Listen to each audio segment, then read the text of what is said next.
Hey guys, RedHannya, thanks for tuning in here on my channel again for another Jurassic Park 3 review for any of you JP3 Hasbro fans out there.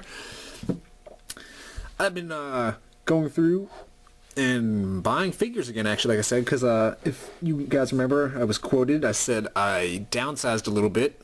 So I've been going through buying figures, and this one actually being a figure I've never had before. So this being the first time I've ever actually seen this figure in person and actually held it myself in my collection. It's the Jurassic Park 3, not Alpha Pteranodon, just normal Pteranodon figure by Hasbro. So being a little bit different from the Alpha Pteranodon, more so it doesn't have the wing flapping action. As you can see, they're on, both of his wings are on these ball joints, so they can spin 360. Either way, just try to make sure they don't get hit on his legs right there. But the wings can go 360 on these ball joints. Up and down, whichever way you want. So kind of cool. The only thing about that kind of is iffy is if these are really loose, they kind of just tend to like fall down and yeah, like you can see like that. If they're loose, you guys know what I'm saying. If you know what I'm talking about when the joints are loose on some figures. But I love the detail on this, looking just like the Jurassic Park 3 hatchling that came with the Billy figure. Almost the same colors. Very cool. So a little bit smaller than the Alpha Pteranodon, but still quite a sizable Jurassic Park 3 figure. All the Pterosaur figures from Hasbro's JP3 line were pretty sizable and quite big for the most part. Love the detail on this. These wings are basically all hard plastic, so you can't really move these, so meh. So the only point of articulation really is at the ball joint right here, as you can all see. Same on this side. JP3 mark on the underside of the wing. A little bit of green it looks like too. Really cool. I like it. The green splashed in on the wing with the tan, the brown. Really awesome colors on this Pterosaur figure. And another thing they fixed too on this, being the legs. If any of you guys watched my review of the Alpha Pteranodon from the same line, I said when you moved his legs, it would be kind of weird because the way the plastic was made, but they kind of seem to fix it on this figure's behind, as you can see. You can move his legs, but it doesn't like have that plastic piece so it looks awkward. So you can move the legs anyway and it won't look awkward on this figure, besides just one of his feet is like standing and then the other one looks like it's running kind of. So whatever, strange. Still doesn't have the ability to pick figures up, or it may with just this one, but it's not going to be able to pick them up with that one.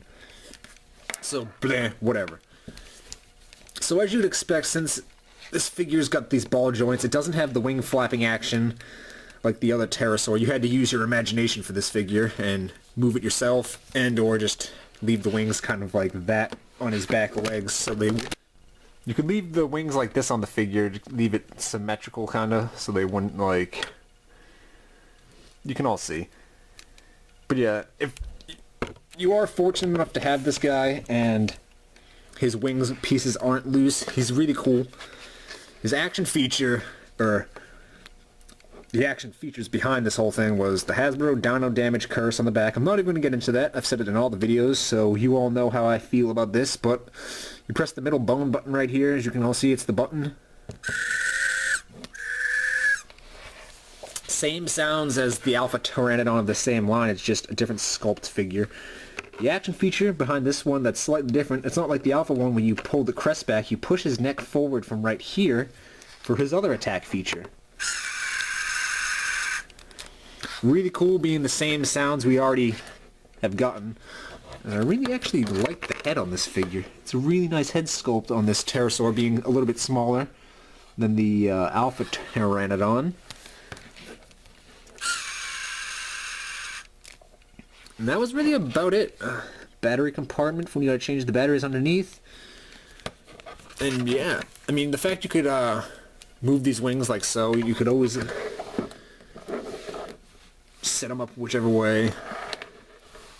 So, as you can also imagine, since it's a Pterosaur figure, it can't really stand on its own with the wings and everything from it. But there's the Jurassic Park 3 Billy figure, so you can get kind of an idea, and the hatchling that comes with Billy.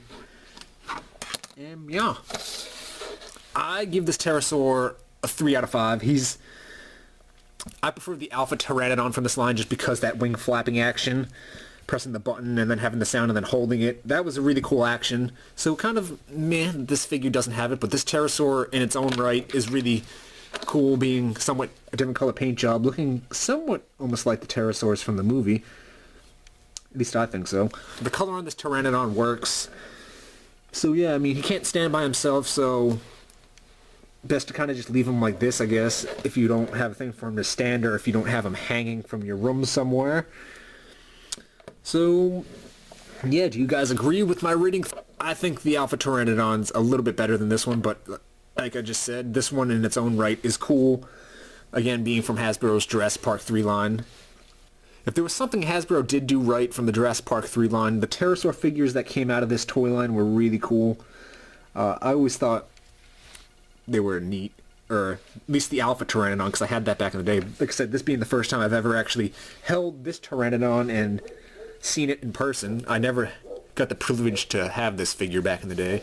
So that's why I hunted it down now, plus I know people wanted a review for it, so yeah, hope you guys enjoyed. Thumbs up the video if you like this figure, and stick around for more Jurassic Park stuff.